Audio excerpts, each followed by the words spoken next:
Apakah kalian pernah mendengar ini dan ini? Jika dua hal ini digabungkan, maka akan menjadi kemajuan pendidikan. Teknologi kecerdasan buatan semakin marak digunakan. Masyarakat Indonesia sendiri sangat terbuka dengan perkembangan teknologi ini. Buktinya, Indonesia menempati posisi ketiga sebagai negara dengan pengguna AI terbanyak di dunia. Riset menunjukkan bahwa Indonesia menyumbang sebanyak 1,4 miliar akses dalam setahun. Namun, masih banyak di antara kita yang belum sepenuhnya menyadari bahwa kita sedang menggunakan AI. Nah, tiga hal tersebut merupakan contoh teknologi AI yang kerap kali kita jumpai dalam kehidupan sehari-hari. Artinya, sadar atau tidak sadar, AI telah menjadi bagian dari keseharian kita. Lantas, apa yang sebenarnya dimaksud dengan artificial intelligence? Artificial intelligence merupakan teknologi yang dirancang mampu meniru kemampuan kognitif manusia, seperti melakukan analisis data, menciptakan suatu karya, dan sebagainya. Dunia pendidikan menjadi salah satu aspek yang sangat terpengaruh oleh perkembangan AI. AI berpotensi meningkatkan efisiensi serta aksesibilitas pembelajaran. Selain itu, AI dapat menghadirkan metode-metode pembelajaran yang kreatif dan interaktif sehingga kegiatan belajar mengajar dapat terasa lebih menyenangkan. Lalu, bagaimana dengan pendidikan di Indonesia? Pemerintah Indonesia mulai mengadakan berbagai program pelatihan penggunaan AI bagi banyak pengajar di seluruh Indonesia. Pemerintah bekerja sama dengan Google menargetkan untuk melatih hingga 1 juta guru dalam meningkatkan kemampuan coding serta penggunaan AI. Berbagai program pelatihan ini dilaksanakan guna mendukung rencana pemerintah untuk memasukkan coding dan AI sebagai mata pelajaran baru dalam kurikulum Merdeka. Nyatanya, penerapan kurikulum Merdeka di zaman sekarang ini benar-benar dirasakan oleh kita semua.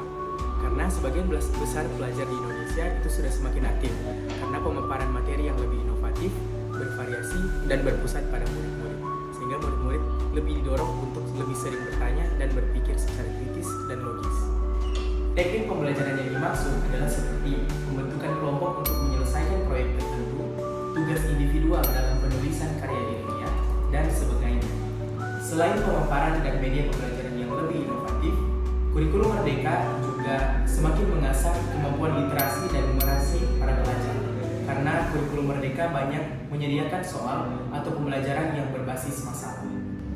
Kemampuan literasi diasah melalui penambahan waktu membaca dan pendalaman materi yang lebih kontekstual atau relevan dengan kehidupan pelajar zaman sekarang.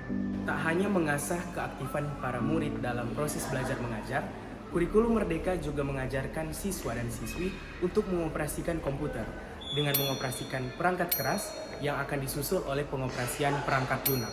Dengan penerapan tersebut, maka siswa-siswi akan semakin terbiasa dan akan mudah beradaptasi di dunia kerja nanti yang semakin banyak menggunakan media-media digital. Sebenarnya, AI sangat membantu murid dalam pembelajaran. AI bisa menganalisis cara murid belajar dan membantu mereka memahaminya lebih cepat.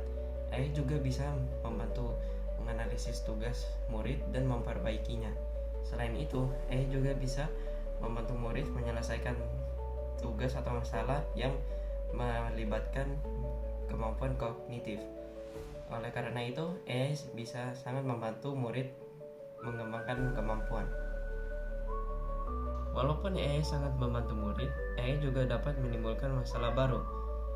Salah satu masalah tersebut adalah ketergantungan murid terhadap AI. Alih-alih menggunakan AI untuk belajar, sebagian murid justru menggunakan AI untuk mendapatkan jawaban secara instan dan menyalinnya. Ini sangat berdampak terhadap kemampuan berpikir kritis murid. Kemampuan berpikir kritis juga dapat menurun ketika kita terlalu sering menggunakan AI saat belajar. Kita terkadang merasa malas untuk menganalisis pembelajaran karena terlalu sering menggunakan AI. Penggunaan AI juga dapat membuka peluang bagi seseorang untuk membuat kecurangan. Contohnya plagiarisme, yaitu mengambil jawaban dari internet tanpa mencantumkan sumbernya. Jadi dapat disimpulkan bahwa hadirnya AI dalam kehidupan manusia itu membawa banyak sekali manfaat, terutama dalam bidang pendidikan. Karena hadirnya AI menciptakan pembelajaran yang lebih inovatif dan menarik yang mendorong para murid untuk semakin semangat mudah mengakses pembelajaran, dan menjadikan AI atau kecerdasan buatan sebagai bekal mereka di masa depan ketika memasuki dunia kerja. Namun, penggunaan AI yang berlebihan dapat menimbulkan dampak negatif, seperti ketergantungan, menurunnya kemampuan berpikir kritis, serta munculnya sikap tidak jujur dalam diri para murid. Oleh karena itu, AI perlu digunakan dengan